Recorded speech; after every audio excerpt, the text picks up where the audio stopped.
Beautiful day. It's a February day and it is beautiful. And part of the country is freezing right now. I think the western part of the country is in the middle of, or maybe not the middle of, the beginnings of the worst snowstorm of the year. And they had a bad one back in January or December. Now I think this was even a stronger storm. I don't know if it's going to make it all the way to the East Coast though. Definitely, probably the Northeast. I don't know about down here. But anyhow, that would be a few days off. I don't think we're going to get that. However, they got blizzard conditions in the Rockies right now.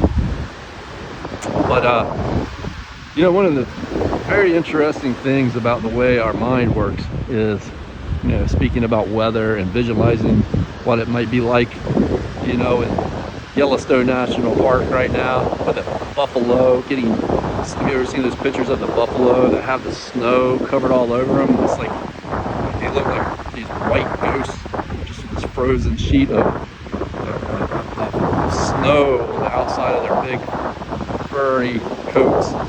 Their wool is so thick that, you know, they can just have piles of snow and ice enveloping them, and they're insulated. The American bison, American buffalo, bison, I think is the more correct term, but were, you know, they were part of the same animals that were living in the same time as the woolly mammoths and the mastodon and all of those animals.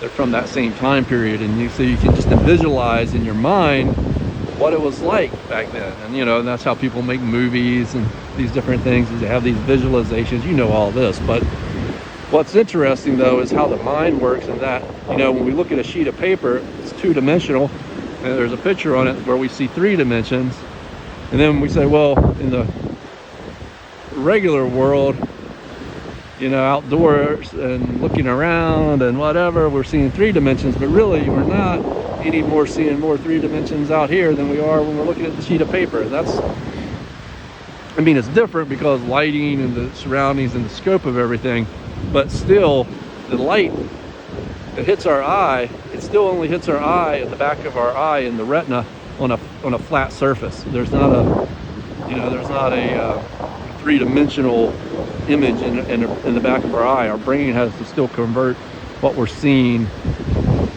in this realm as in the same way that we have to when we look at a picture drawn on 2 dimensions, and have to make it, and our brain makes it look 3-dimensional based on shading and proportions and that kind of thing. So that's helpful as an artist to understand how that works. It's also helpful as human beings to understand how powerful our minds are. And that's when we like visualize, you know, doing good at a task or setting goals, and we can rehearse these things in our minds. And they've, you know, done this with athletes and whatnot. It's a very real thing. But you know, practicing to visualize, and not just visualize with like a wish, but to visualize. I mean, wishing can be a start to something, but visualizing with real purpose on how you're going to achieve and accomplish things with very specific tasks that are in front of you, but also, you know, practicing how you're going to paint a certain painting and this and that or the other, or play some music or do your math assignments or whatever, but also more, you know, life goal type of things, and set that practice when you're young so that other people, that's the key, is don't let the other people set your goals and your vision for the future. You do that, and you find a practice for doing that, and as you find success with those mental practices, it's like learning to ride a bicycle or play an instrument or this or that or the other. When you hit those moments where you have like what we call an epiphany or a light bulb moment, you say, oh, that's how it works. So it takes practice. It takes practice visualizing your goals and your future. But once you see how that works, and you learn that these things are in our mind is and everybody's minds are like the supercomputers on our shoulders that we want to say at that moment. That's how you do it. That's how you do a good goal setting practice. That's how you do a good visualization of where you want to go, and writing and doing journals and drawing pictures of where you want to be and how you want to be. Those things are also play a big role in that, because that's all being processed through your brain as well. And that way you're learning how to protect yourself from the negativity in the world, because nobody else has any ability to visualize your future better than you do yourself. People can be mentors and they can help you, and you need to have the teachers and the mentors, but make sure you know how to know the ones that are really truly guiding you in a good direction and not just telling you what they feel about you. Because there's people, lots of people, who they'll just in their minds, it's okay to just project onto somebody what they think about them, and in a way to actually derail them. So don't let that happen. Practice strengthening your brain, you know.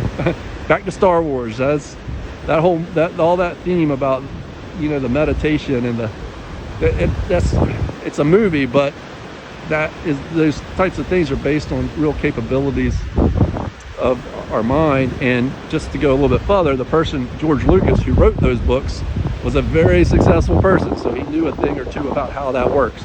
He obviously used those practices in his own life, because he was up against a lot. People said Star Wars is going to be a complete flop. He could barely get any money to make the first Star Wars, and it was the biggest success in the history of movies. I love you.